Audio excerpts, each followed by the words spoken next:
The only thing I ever feel that A'ja Wilson did wrong was knowing that she had a shoe and continuing to push the narrative that she was being fucked over by Nike, which started the whole hate train towards Caitlin Clark in the WNBA. Because let's be real, that hate train was not there until the Nike deal.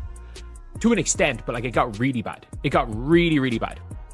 And to be fair, like Caitlin Clark got taunted, then came out and said, she got taunted. The WNBA just got turned on its head. All thanks to one unexpected commercial. Caitlin Clark unveils her latest Nike campaign, and before anyone can process it, A'ja Wilson responds in a way that has the entire league talking. Fans are split, hot takes are flying, and accusations of bias are spreading like wildfire. But this isn't just about a commercial or a social media feud. There's a bigger story brewing behind the scenes. Stick around, because what's really driving Wilson's reaction might blow your mind. It came out on Christmas Day. Let me start by saying, I already started, but let me say this. I have heard some people out there say things like, Caitlin Clark doesn't have the motion she used to have. Caitlin Clark isn't really that much of an attraction to people anymore. Just different things like that. And every time I've heard that, I just kind of shake my head because I'm thinking, I don't know. Nike didn't just accidentally walk into the storm. When you take a step back and strip away all the corporate messaging, it looks a lot more like a perfectly calculated move, designed to shake up the league, spotlight the players, and push the conversation into uncharted territory. All right, so if y'all don't know, A'ja Wilson has announced that her shoe will be released on May this year. And there was a clip that came out during her celebration that she kind of knew about this for the past 2 years. And it's been causing a ruckus. Now, I had to go back and do my due diligence and find out where the issue started, right? And why a lot of people are so mad at A'ja Wilson. Now, this is around the time it was announced that Caitlin Clark was getting her signature shoe. Right? Picture this. One commercial feels like a cinematic event. Every detail plotted on whiteboards, revised a dozen times, debated over lavish catered meetings, handled like they were about to make WNBA history. Then there's the other spot, pure chaos on screen. Like someone woke up Friday morning, remembered the deadline, grabbed the first catchy beat they could find, swapped a few words, and prayed fans would believe this was always the grand vision. Caitlin Clark closing out the year on the New Heights podcast with Jason Kelsey and Travis Kelsey gives us some insight, some information on what the holdup could have been for Caitlin Clark's signature shoe to come out. She's talking about a specific new technology that they are implementing in the shoe. Here's where it gets truly messy.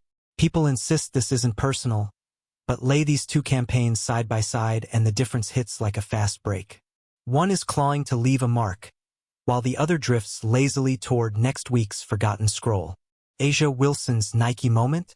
It's like a substitute teacher wheeling in a dusty TV and pressing play on a tired motivational tape, leaning on a childhood song everyone knows, swapping a few words, hoping nostalgia does all the heavy lifting.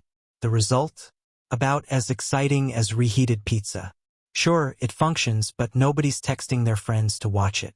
Then Clark's commercial storms in like a superstar hitting the court, commanding attention, packing weight, and landing humor because it's rooted in reality, not just stuck on cheap confetti. Hey, 2024, Caitlin Clark's rookie season helped the WNBA hit milestone TV and attendance figures, but Clark's emergence created a toxic, racially divisive narrative that she was almost single-handedly responsible for salvaging a league's foundation when built by mostly black player base. First of all, Caitlin Clark is 90% of the reason why the WNBA is even in a question for a lockout right now. Caitlin Clark is the only reason why these players are making $1 million a year. Let's be completely honest. Like, if you guys saw their viewers this year, Caitlin Clark games on ESPN had the gap in effort doesn't even bother to hide itself, and Nike sees it loud and clear. They don't toss millions around and stumble into symbolism by accident. Dropping Clark's campaign on Christmas Day, exactly 40 years after Michael Jordan's iconic holiday ad? That's not chance, unless Nike suddenly forgot how to read a calendar. That date flashes like a neon sign. This isn't just another athlete with a signature deal. This is someone they believe can define a generation. But here's the twist. A'ja Wilson isn't some bench player. She's earned respect, MVP honors, and the accolades that prove she's a cornerstone of the league. Clark, though, brings a different kind of gravity. The pull that moves merch, fills arenas, ignites social media, and turns casual fans into obsessive followers. Nike doesn't play fair or sentimental. They chase the fire, and right now, Clark's blaze is hot enough to melt steel. If you was to walk in the Nike store today and it said AJ on there,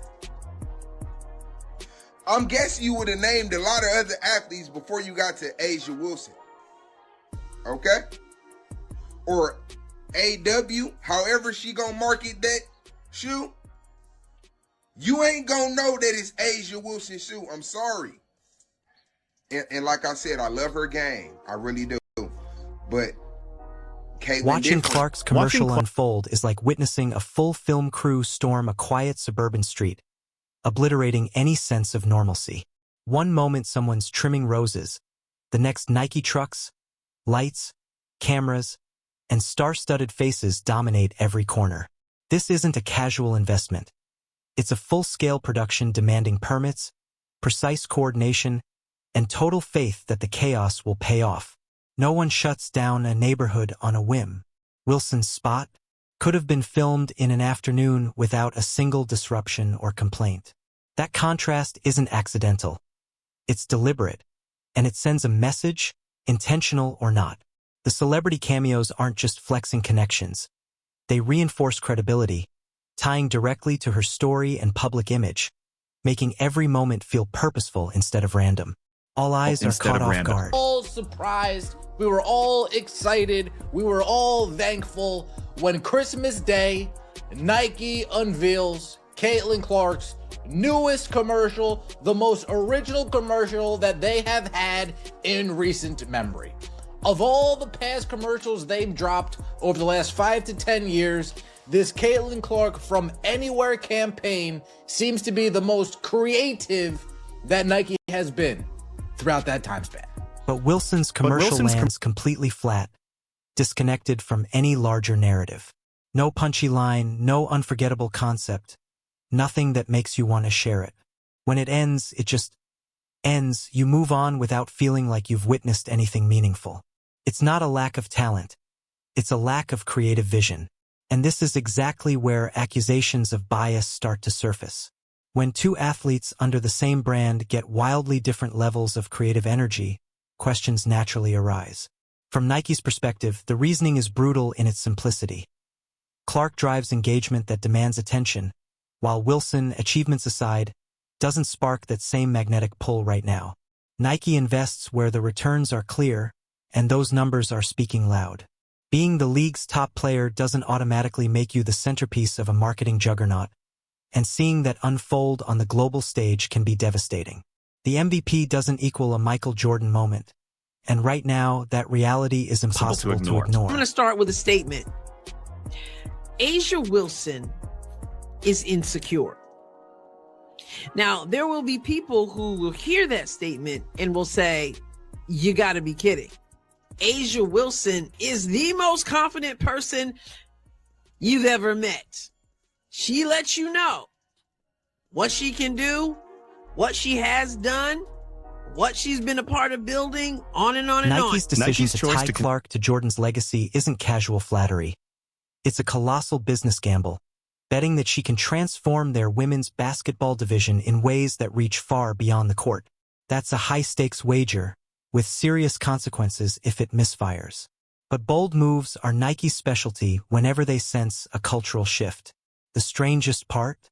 Dropping such an aggressive campaign before products even hit shelves. A move so risky it borders on absurd. And that matters because marketing doesn't just reflect reality. It shapes it. Wilson spent years at the pinnacle of the league, stacking awards and respect, only to watch someone else receive the full royal treatment. That transition is jarring.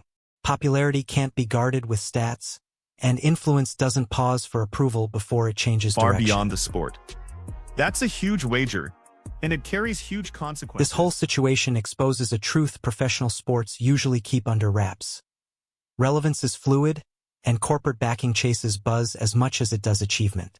Clark's rise didn't erase Wilson's success, but it absolutely reshuffled the visibility hierarchy, and that's where the tension lives.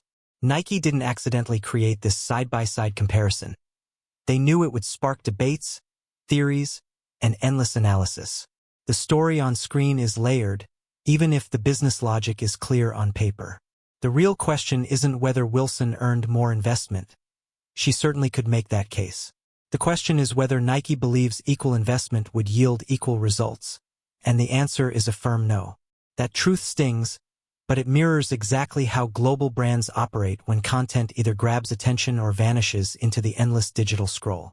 The lesson isn't that Wilson lacks value or recognition, but that the league has entered a new era where excellence alone doesn't guarantee the spotlight. Clark blends skill, entertainment, and narrative in a way that commands attention, and brands attack that attention with everything in their arsenal. Crappy hit piece on Caitlin Clark, attacking her, attacking the fans, and trying to diminish her accomplishments. That's why I'm not a big fan of Time Magazine picking A'ja Wilson for Athlete of the Year. I think this was pre-planned because they're saying a lot of crap about Caitlin Clark, her accomplishments. To me, the articles about Caitlin Clark has nothing to do with A'ja Wilson. This marks a turning point in WNBA marketing strategy.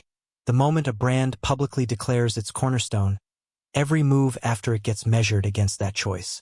Players are watching, companies are watching, fans are watching. Nike has made it clear who they believe will define the future of women's basketball, and that declaration comes wrapped in creative firepower, symbolic timing, and bold emphasis. Whether the gamble pays off remains to be seen, but the statement is already made. A'ja Wilson remains elite, accomplished, and respected, yet the throne of cultural influence has shifted. Caitlin Clark has claimed it, with no intention of a quiet handover. The league is adjusting as it happens, and this moment will be referenced for years as the exact point marketing priorities transformed. What fuels this moment isn't the commercials themselves, but the standard they silently set for everything to come. Once a brand as powerful as Nike stakes a claim this clear, denying the pecking order is impossible. Every future campaign, sponsorship, and promotional launch will be judged against it. The league has stepped into an era where attention drives investment, and investment shapes legacy long before careers everything conclude. they've got. Women running around, I'm gonna just watch the NBA. Then it was because the women just started to complain and say that they deserved more than they deserved at the point, because the market rewards you. The market does that. The market rewards you for where you are as a business. Anyways, they were complaining so much, it turned people off. Now you get Caitlin Clark, who's bringing the viewership, who's bringing the audience. A'ja Wilson now occupies a strange in-between. Her accomplishments command respect, yet her marketing presence no longer takes center stage.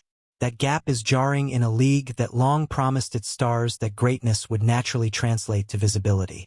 Caitlin Clark's ascent didn't just challenge that promise. It rewrote the rules in real time, proving that momentum can bulldoze tradition without warning. The hard truth?